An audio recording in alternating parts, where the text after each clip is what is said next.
नमस्कार दोस्तों, आप देख रहे हैं गवर्नमेंट एम्प्लॉय न्यूज।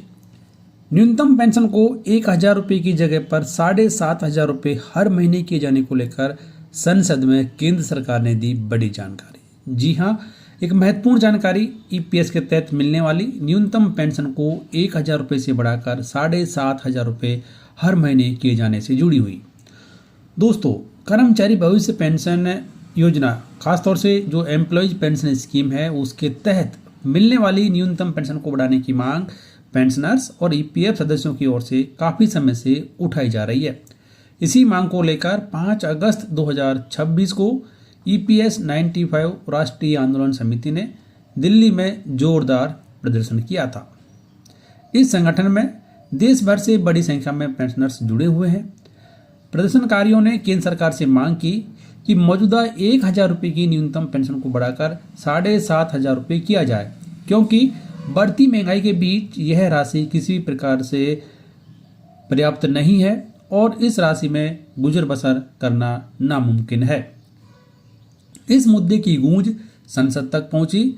10 अगस्त 2026 सोमवार को लोकसभा में सांसद रामवीर सिंह बिधूड़ी ने सरकार से सीधा सवाल पूछा कि क्या ईपीएस 95 की न्यूनतम पेंशन 1,000 रुपये से बढ़ाकर 7,500 रुपये करने की कोई योजना है। इसके साथ ही उन्होंने यह भी जानकारी मांगी कि ईपीएस 1995 योजना के तहत कितने कर्मचारी आते हैं और उनमें कुल कितनी पेंशन दी जा रही है। सरकार ने इसका जवाब दिया तो सरकार की ओर से श्रम और रोजगार राज्य मंत्री शोभा करंदलाजे ने इस सवाल का कोई स्पष्ट जवाब तो नहीं दिया कि पेंशन बढ़ेगी या फिर नहीं। हालांकि उन्होंने अपने जवाब में यह जरूर बताया कि सरकार पहले से ही 1.16% वेतन के बजट सपोर्ट के अलावा भी पेंशनर्स को राहत दे रही है। मंत्री ने यह भी स्पष्ट किया कि ईपीएस फंड 2 स्रोतों से बनता है।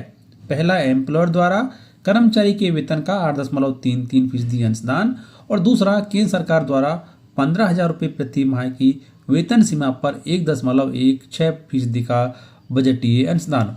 उन्होंने यह भी बताया कि योजना के तहत सभी लाभ इसी फंड से दिए जाते हैं। ईपीएस 1995 के पैरा 32 के तहत इस कोर्स का सालाना मूल्यांकन भी सरकार के द्वारा किया जाता है। इसके अलावा मंत्री ने यह भी कहा कि सरकार बजट की सहायता के जरिए ही पेंशनर्स को 1,000 रुपये प्रति महीने की न्यूनतम पेंशन मुहैया करा रही है, जो कि ऊपर बताई गई 1.16% की वार्षिक सहायता से अलग और अतिरिक्त है। इसके अलावा उन्होंने ये भी कहा कि फिलहाल ईपीएस 1995 पेंशन योजना के तहत 85,85,000 के आसपास पेंशनर्स हैं, लेकिन पेंशन बढ़ाने को लेकर कोई स्पष्ट जानकारी फिलहाल मंत्री जी के द्वारा नहीं दी गई, क्योंकि उनके जवाब में ये बात निकल कर नहीं आई कि न्यूनतम पेंशन बढ़ेगी या फिर नहीं। लेकिन सरकार इससे पहले भी कई बार ये स्पष्ट कर चुकी है कि फिलहाल ऐसा कोई भी प्रस्ताव सरकार के पास में विचाराधीन नहीं है जिसके तहत ईपीएस 1995 की न्यूनतम पेंशन को 1,000 रुपये से बढ़ाकर 7,500 रुपये प्लस उस पर महंगाई भत्ता दिया जाए। ये एक ताज़ा अपडेट पेंशन में बढ़ोतरी से जुड़ी हुई। फिलहाल इस वीडियो में इतना ही। वीडियो को आपके दोस्तों के साथ में शेयर कीजिए। और क्या आपको भी लगता है कि पेंशन 1,000 रुपये से बढ़ाकर 7,500 रुपये किया जाना चाहिए? कमेंट बॉक्स में लिखकर जरूर बताएं। धन्यवाद।